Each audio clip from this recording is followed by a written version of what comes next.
আসসালামু আলাইকুম। রূপা রান্নাঘরে সবাইকে জানাই স্বাগত। আজকে আমি রান্না করব দারুণ স্বাদের বাঁধাকপি ভাজা। আমি একটু হাঁড়িতে একটু জল দিয়েছি, পরিষ্কার করে কেটে ধুয়ে বেছে কপিকে কেটে এবার আমি জলের মধ্যে দিয়ে দিচ্ছি।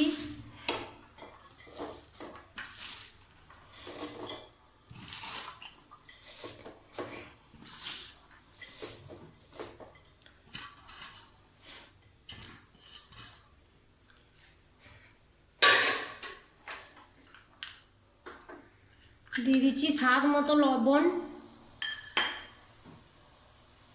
কাঁচা লঙ্কা বাটা। আমি কাঁচা লঙ্কায় রান্নাটা করব, আপনারা শুকনো লঙ্কায় করতে পারেন। দিয়ে দিচ্ছি আদা রসুন বাটা, কাঁচা জিরে ধনের গুঁড়ো,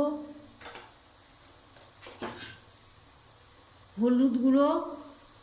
ভালো করে আমি কপিটাকে আগে সেদ্ধ করে নেব। এখনো পর্যন্ত যারা আমার চ্যানেলটিকে সাবস্ক্রাইব করেনি, সাবস্ক্রাইব করার অনুরোধ রইল। আর বেশি বেশি করে শেয়ার করে দিবেন, আর লাইক দিতে একদম ভুলবেন না।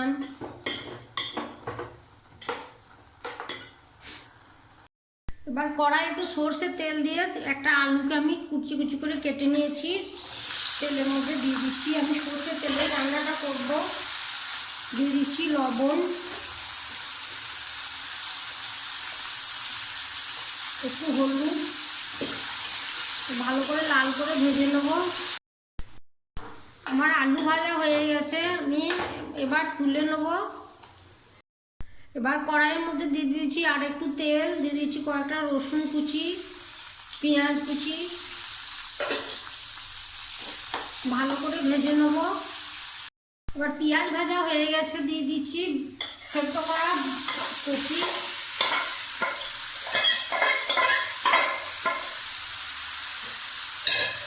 দিয়ে দিচ্ছি আলু, ভেজে রাখা আলু,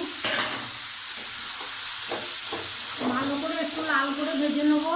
এবার দিয়ে দিচ্ছি একটু চিনি। এবার দিয়ে দিচ্ছি শুকনো খোলায় ভেজে রাখা জিরে ধনেকে একসঙ্গে ভেজে গুঁড়ো করে নিয়েছি, সেই মশলাটা দিয়ে দিচ্ছি। এটা অবশ্যই দিবেন, দেখবেন কপি খেতে আরও বেশি ভালো লাগবে। দিয়ে দিচ্ছি ধনে পাতা কুচি,